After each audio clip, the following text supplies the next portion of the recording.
संधान और Gujarat integrated classroom satellite ના માધ્યમથી જોડતી કડી એટલે સંધાન. Good morning and a very warm welcome to all the students of English.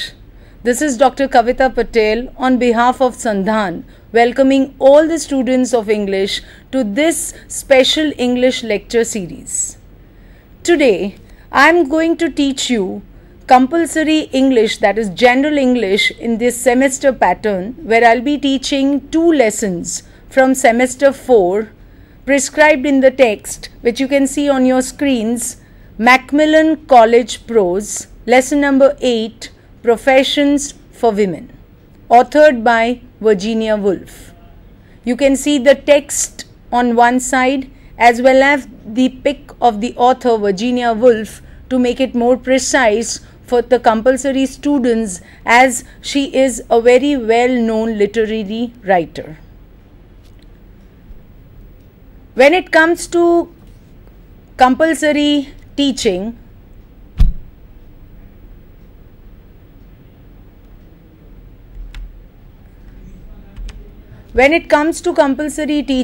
it is very much required that at the end of the lesson, the students learn certain vocabulary and that enhance their knowledge of English.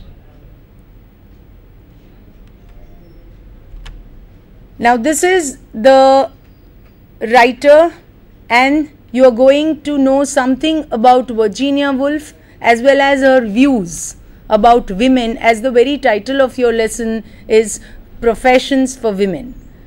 Just look at your screens.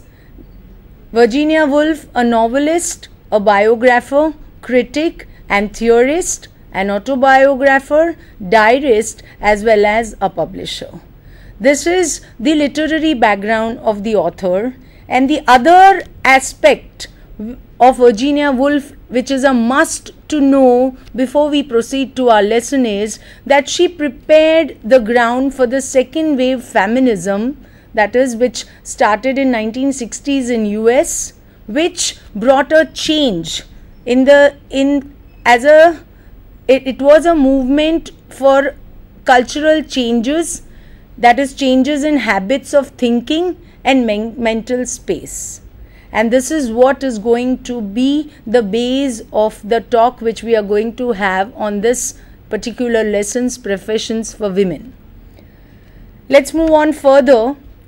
Now, how come a compulsory text meant for semester 4 students has a lesson, something related to women as well as in general humanity?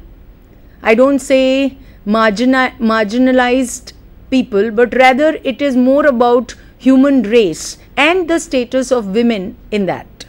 Now, this is what you must very well know first before we begin anything, that this was not written, rather it was in a form of a speech.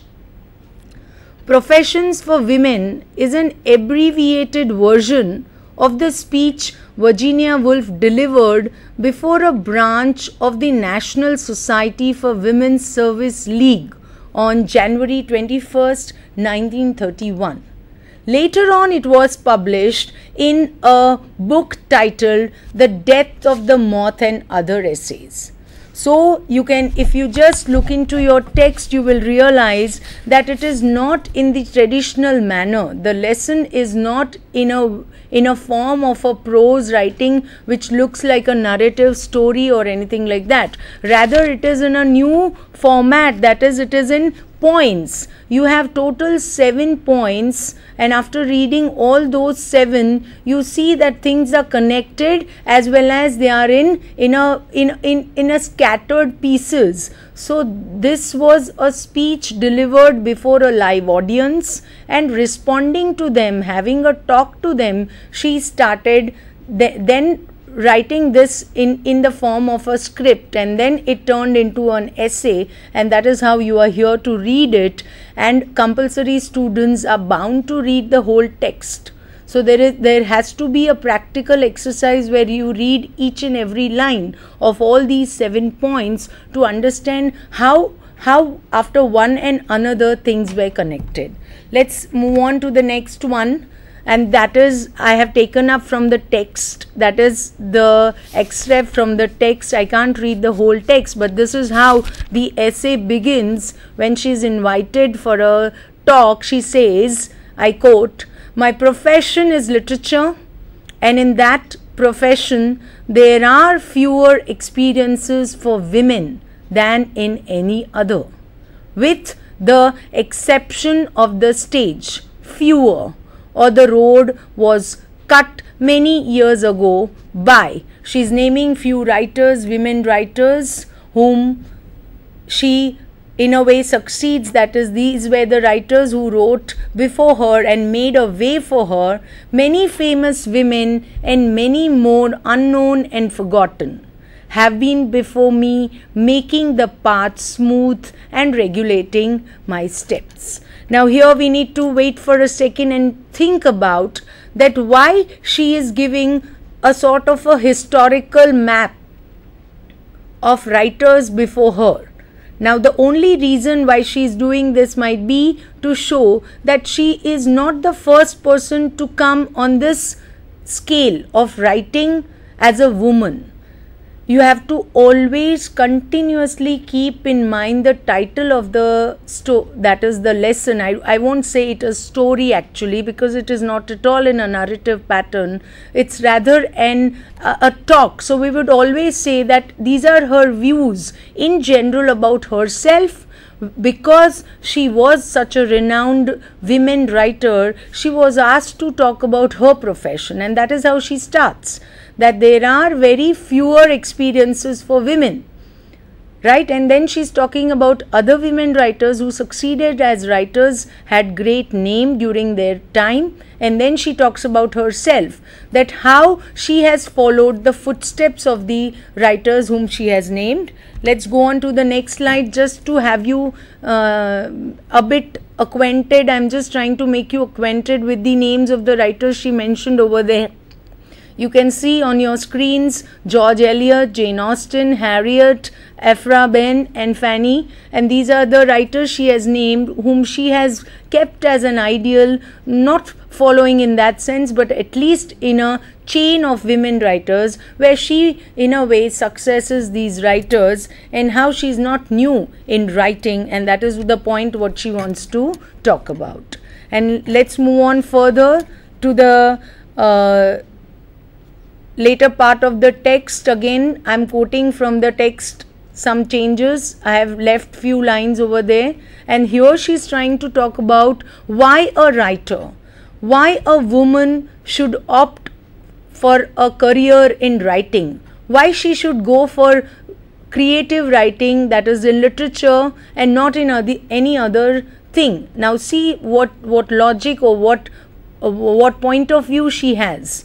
I read, "Thus, when I came to write, there were very few material obstacles in my way. Writing was a reputable and harmless occupation. The family peace was not broken by the scratching of a pen. No demand was made upon the family purse.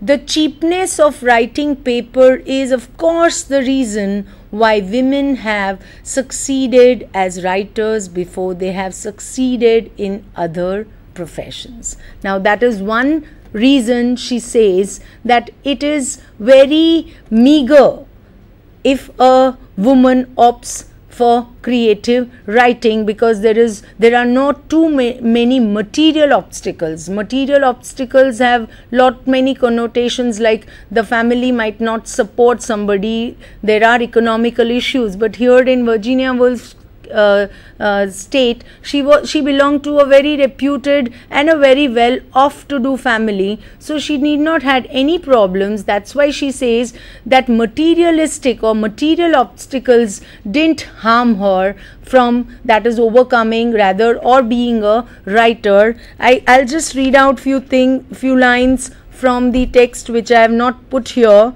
She says,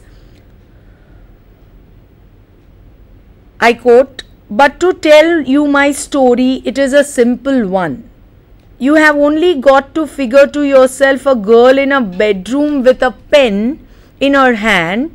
She had only to move that pen from left to right from 10 o'clock to 1. Now this is what she says she was in a state when she started writing. And she just needed a space and a pen and a paper and some sort of a corner in her house to relax and think about and then come out with her work. And that is how she started her career. She wrote articles, then she sent them to magazines. Then she was appointed for a job, and that is how she started her career. So that is one reason she says that it is very simple enough for me, and that is how she suggests that why a woman should become a writer, because there are less material obstacles. But here again we have to remember that there are many other obstacles which a woman faces when it comes to public life, that is coming into the limelight and walking very next to a man. Now what sort of obstacles Virginia Woolf means when she says not materialistic yet obstacles? Later on we are just going to talk about that also. Let's talk about the obstacles. As I mentioned, off and on she is putting this line that very few material obstacles in my way. When she was asked questions during the talk, this was what she was telling, that she had very less, but still she had two very major obstacles to face. And how she came out of that, or how she faced them, how she fought and then again continued, and that is what we are going to talk about, the whole process of her becoming a true writer in the real sense. You can just see on your screens, I am talking about the two obstacles which she mentioned. That is, one is battle with a certain phantom, the angel in the house. And the another one she says is telling the truth about her own experience as a body. Now we need not get into the theory part of the thing, because we are talking about a feminist. So obviously she has certain maxims where she would keep women at the center and talk about the conflicts, rather internal conflicts of a woman. Or we just have to keep two things in mind, that when we talk about a writer, it is very important to understand the mental makeup of the writer when it comes to their gender. That is, if a writer is a man and if a writer is a woman, it makes lot of difference, and there are lots of theories. We need not get into that, but at the prime phase, the most important thing to remember is that whenever a creative writer writes, the gender plays a very important role. And here in Virginia Woolf's case, this is what she wants to bottom line talk about, is she wants to put it very clear that she was writing. She started her career. She started reviewing books. She started writing articles. But every time there was a certain phantom which haunted her. And that is, she has taken the title The Angel in the House from a poem which was published during that time by a male writer. We'll be just having a look at that also. And this is how she has used the metaphor of angel throughout this talk to express her concern for women who have dual life, rather not responsibilities, but in a very straight manner, women live two lives. And this is what she says, that even she was living two lives, and how she herself killed this angel of herself, and then how she proceeded further. Let's move on. This is what she talks about. I think it's visible a bit, and this is the figure of an angel with a wings Excuse me.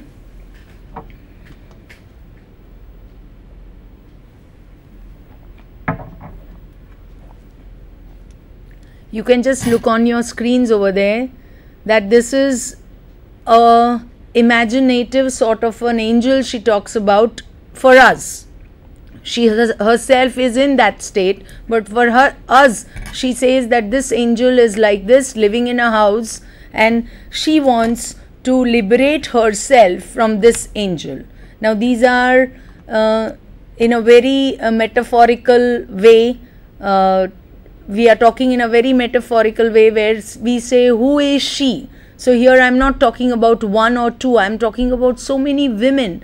Who are they? What are they? When we talk about dual personality, living, not dual personality in that sense, that is what you understand, that living something for oneself and being something. No, here that is a woman has a dual responsibility, and in that she plays two roles. And that one role of angel hampers the growth of a writer. And that is what is going to be the concluding, in a way, hypothesis of this lesson, where we will come to a conclusion that what are the requirements of a writer if she is a woman, and what are the problems a woman writer faces because she is a woman. And this is in continuation, or rather to make it very clear, that when we talk about an angel, normally an angel is more or less the messenger of God, but here the angel is a designed sort of a woman, and who has to work according to the person who has designed this woman. And that's how I understand it. And these are just some figures where you can just try to understand that what this angel means for Virginia Woolf. Let's continue further. As I said, who is she? According to Virginia Woolf, this angel for her is a phantom. At the same time, she is a woman. At the same time, she is very ideal. And at the same time, she is very stereotype. Now see, I was just talking about dual, that is two things at a time. Here we have too many things. If we just put them jumble up, that how a woman in a way live, if she has to be a writer and a ordinary woman. Now these are the points which Virginia Woolf is going to talk in detail about further. Now from where has she taken this phrase, the angel in the house? That is more or less a title of a poem written by Conventry Patmore.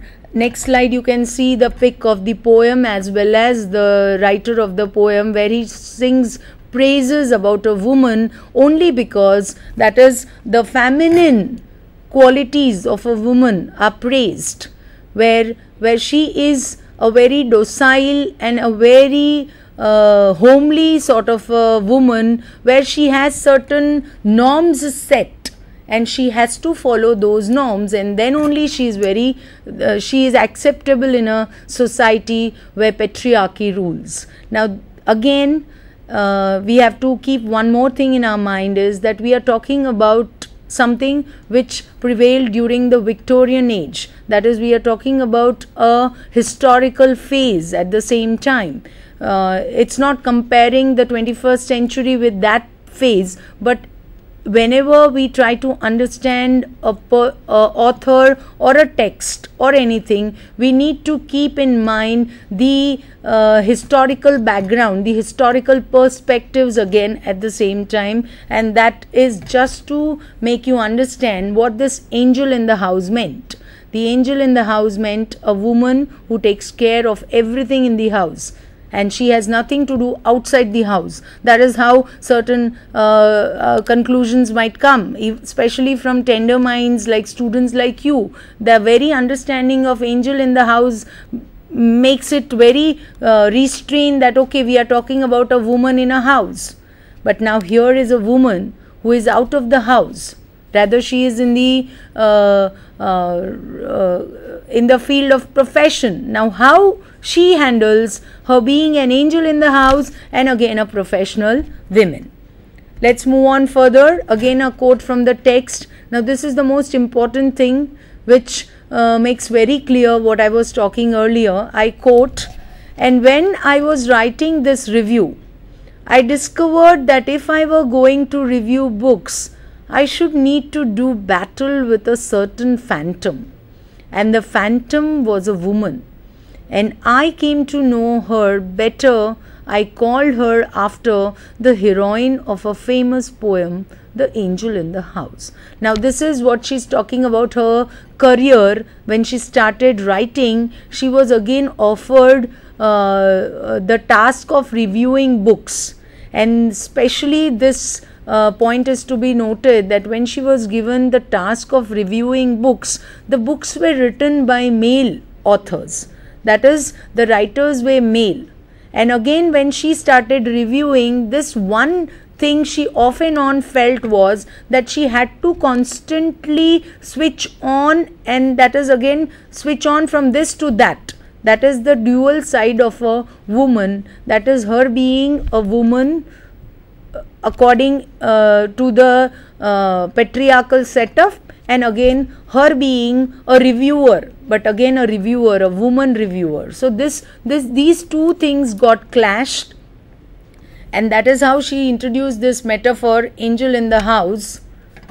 I quote again from the text, "It was she who used to come between me and my paper when I was writing reviews."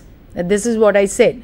"It was she who bothered me and wasted my time and so tormented me that at last I killed her. You who come of a younger and happier generation may not have heard of her. You may not know what I mean by the angel in the house. I will describe her as shortly as I can." Unquote. And this is what she says, that after a struggle, after an intense conflict, she had to kill that angel, and then only she could see herself as a true writer, or rather we can say then only the true writer was born, and she started her career as a writer. Now again, who was she really? Now here we are talking about the angel. She means the angel over here. I quote from the text. This is going to be the most important paragraph from the text, which is to be read minutely, and you need to understand each and every term of this, because whenever we teach a text, for example a story or a lesson which runs in 4 or 5 pages, the expected thing is at the end you should be in a position to, in a way, rather not summarize, I won't say summarize, but at least analyze how things were connected. It's very important to write answers in the exams, but at the same time you are there to understand the concepts which are prescribed for you at this certain level, because all the prescribed facts are going to, in a way, enhance your understanding. And as I said in the very beginning, we are not talking about any marginalized section of the society. We are not talking about women's equality, or we are not talking about feminism. I just want to keep it very clear, very bare fact that we are here to understand the mental makeup of a writer. And especially when the writer is a woman writer, what is the process or what is the channel which in a way develops her writing, or rather which adds to her writing, because there are so many socio-political factors involved whenever a woman stands up and says that I am a writer. Now that is what we are talking about. I just want to make very clear, we are not talking about feminism, because whenever Virginia Woolf is mentioned, there is always a phrase attached that she was a feminist, but I rather would say that she was a female writer. Instead of saying her a feminist, I would definitely call her a female writer. And we are discussing, when we talk about professions for women, how a woman writer reached such a stage and what were her experiences. And again, as I said, it was a talk. So she has lots of things to tell audience, and the audience comprises of women. So here is somebody who is trying to instigate rather a positive energy, not a negative one, and she is in a way pouring out her views of what she feels, and that is how she defines this angel. I quote from the text. Who is this angel? Who was this angel? She was intensely sympathetic. She was immensely charming. She was utterly unselfish. She excelled in the difficult arts of family life. She sacrificed herself daily. If there was chicken, she took the leg. If there was a draught, she sat in it. In short, she was so constituted that she never had a mind or a wish of her own, but preferred to sympathize always with the minds and wishes of others. Her purity was supposed to be her chief beauty. Unquote. Now this is what the angel in the house meant according to the poem. That is the poem which sang the praises of a woman, actually talked about the attributes of women in this manner, that how docile, how convincing, how very humble a woman has to be, and she is the one who has all the responsibilities, whether it comes to, that is, the moral side of her personality or the physical side of it. She had a very important, or rather a key role, and that is how there were praises, that is, the poem sang songs rather of the praises in terms of a woman who can be everything what all she was expected to be. So here you have to just ponder on this thought, that when the definition of a woman is such, and if a person like such gets into a professional world,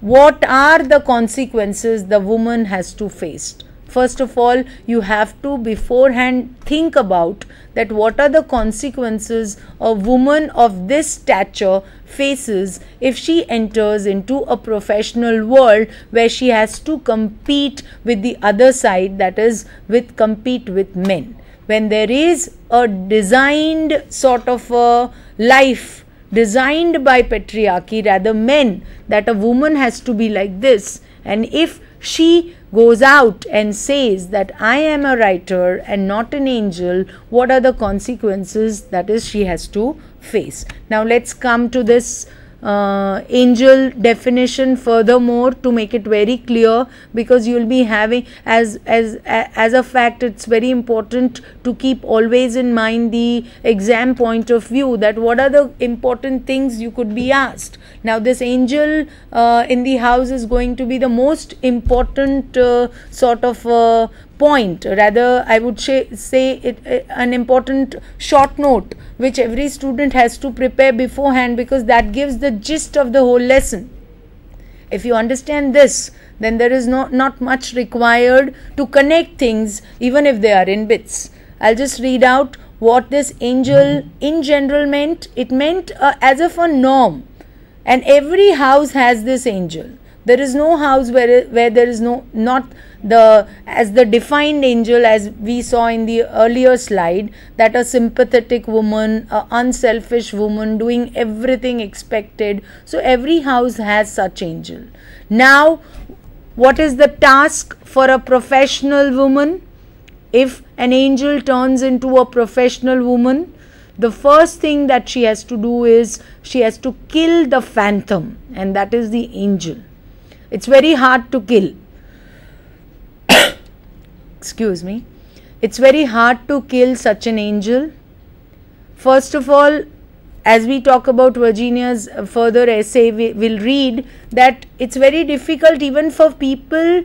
As you can see, I have mentioned, people are hardly aware of the existence, the presence of phantoms. I am not talking about men here. I am talking about women themselves. They themselves don't at times know that in what sort of cycle they are like living their lives, because this phantom is very invisible. It is you have to explore, you have to understand the potentialities of your own conduct and self. Then only you can in a way differentiate between the phantom and the real one. There are many women who erase themselves, that is, they are not known because they themselves don't try themselves, that is, they don't try to come. And because again we are not blaming in general, we are not talking about all women, we are talking about those who are sacrificed themselves for their families, and then they have just one particular inbuilt sort of a world in which they live. Now when it comes to cross that line, when it comes to going out of the box and doing, now that becomes a very challenging thing. And then what is to be done can kill the autonomy, independence of a writer, and has fictitious nature. We are talking about the angel. If a writer keeps the angel as well as starts to write, it kills the autonomy. You cannot be in a way impartial, you are going to be partial, and that is how the writer is not working in its full swing, and that what all is done is very fictitious. It's for the sake of doing, or rather it's for the sake of showing that okay fine, this is what I write, but again deep down there are certain compromises made, and that is how the autonomous writer or the real writer is not born. Let's move on to the next one. There are lots many doubts, again questions. How can a writer write if she doesn't have her own thoughts? Now this is what Virginia Woolf questions the women writers, that when you write, or rather when you review any literature by some male writer, how are you going to review it if you don't have your own thoughts? If you don't have your own voice, how are you going to express what you feel or what you understand? Because you are a different personality, your views matter, and if that is not done, how are you going to in a way do justice to what you are working?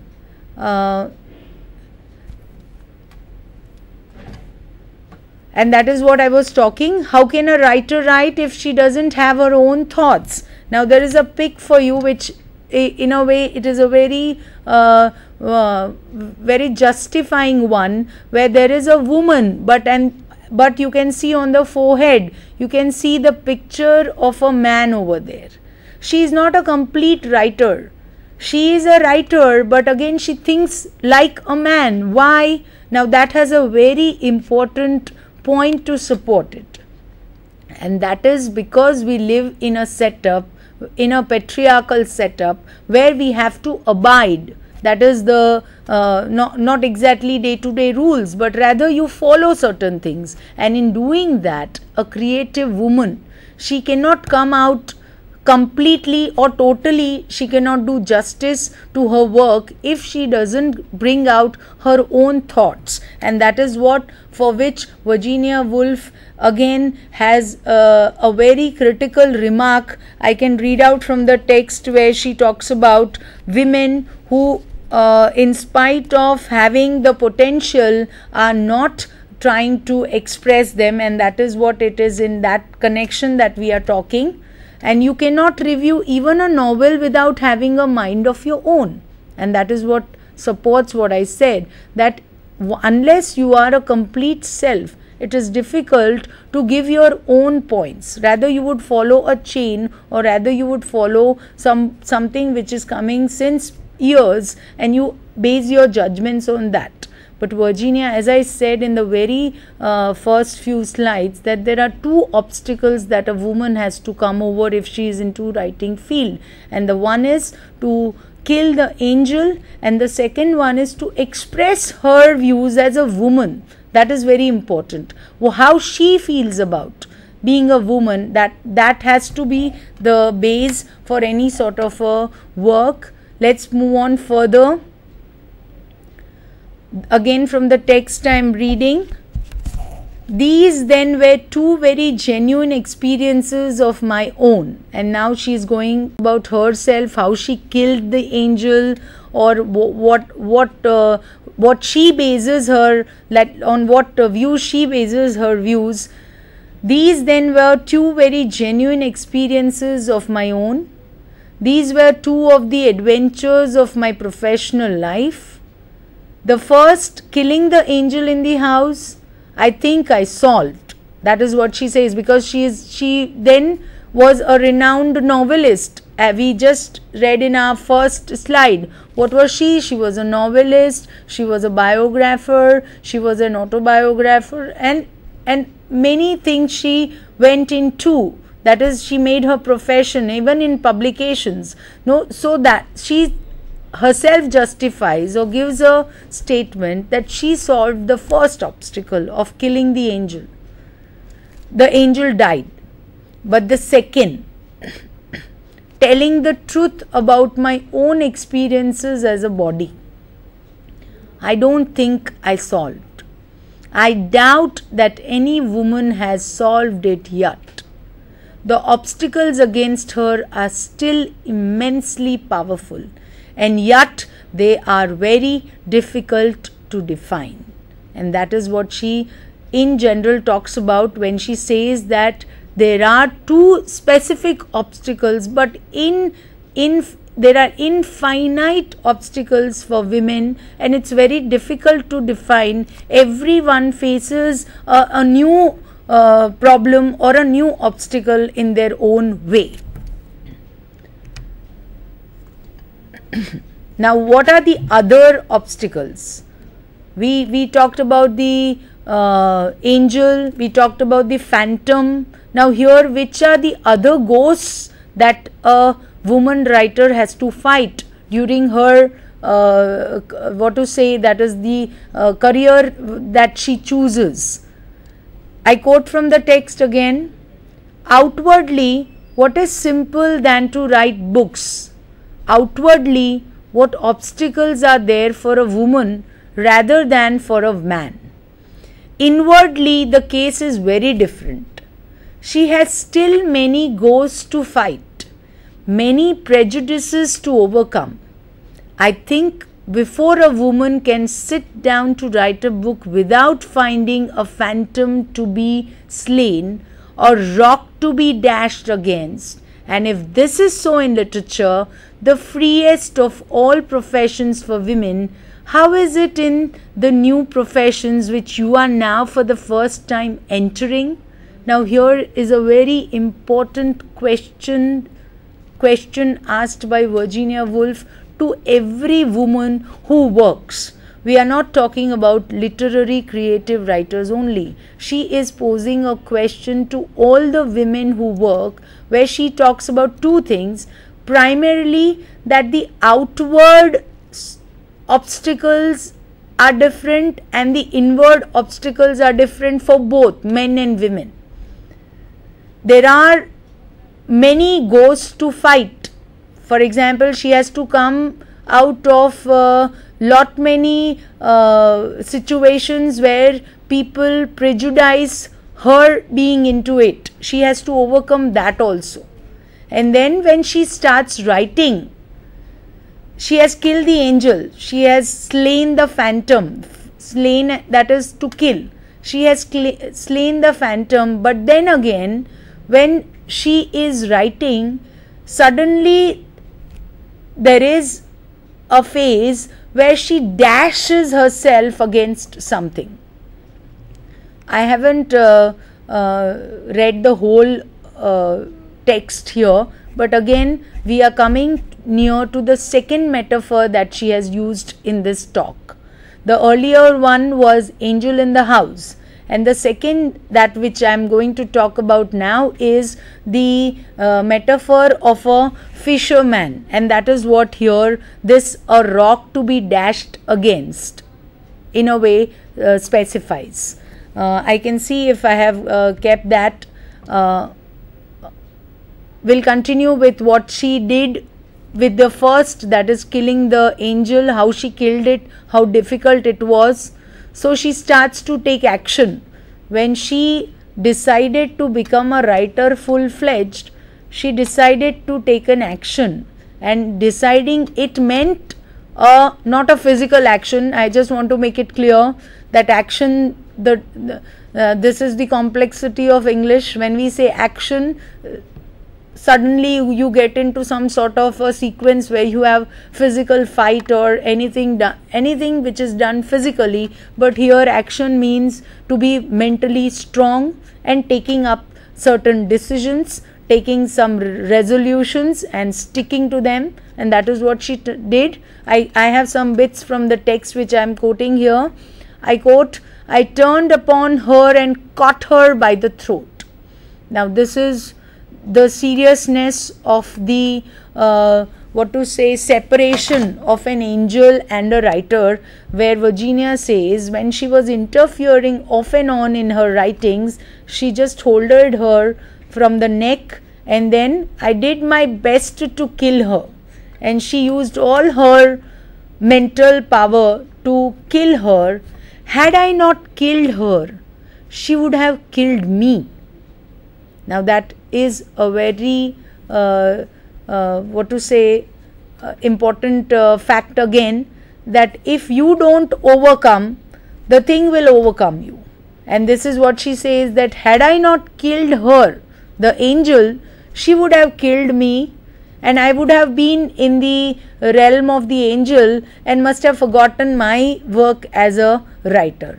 I took up the ink pot and flung it at her. How she did this, how she got rid of this angel?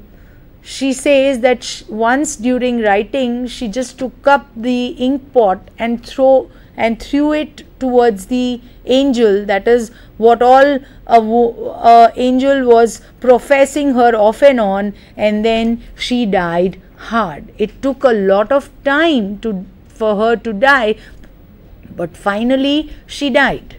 And then there is the birth of the writer, a creative writer who is a woman, and that makes the difference when we talk about a lesson where we are talking about the professions in which women go. Now again, a very important question after reading at least 5 of the paragraphs which are there in the lesson: why she must have taken such a step, or why take such an effort? Why that deliberate preparation and a deliberate action to be in a way taken to kill the angel? And that is how she answers: killing the angel in the house was part of the occupation of a woman writer. Now that becomes a general statement for everyone who is into writing profession. If she is a woman, she has to kill the angel if she wants to survive, or rather in a way continue with the work she is going to do. If want to express the truth about human relations, morality and sex. Now that is a very important fact which a writer, whether it's a man or a woman, come across when it is putting down their views, which is going to be taken as a maxim. Now when you are in a position to express for eternity rather, now that becomes very important, that what all is coming from you has to be just, has to be in a practical sense acceptable, rather I would say, not in the sense that people want, but it is to be understood that when a woman writes about certain things, these are the factors that are going to in a way affect her writing. And that is what she says, that I don't believe that anybody can know until she has expressed herself in all the arts and professions open to human skill. And that is how she says, in whatever profession you are definitely going to come across a phase where you have a major role on your shoulders which you have to execute. And when it is a creative writer, this sort of a dissection, rather we should say, is required, where you have to keep yourself detached from being a woman and a creative writer. And that is how we come to the end of the first part of the session, Professions for Women. I'll be continuing this in the later part, that is part 2, and we will be focusing on the questions which you have at the end of the lesson as the part of the exercise, that what sort of answers are expected and what sort of an understanding is required at a age when certain things are to be understood as you have to understand them as a balance and not as a favorism for a particular sex or gender. Thank you very much for joining us. Thank you.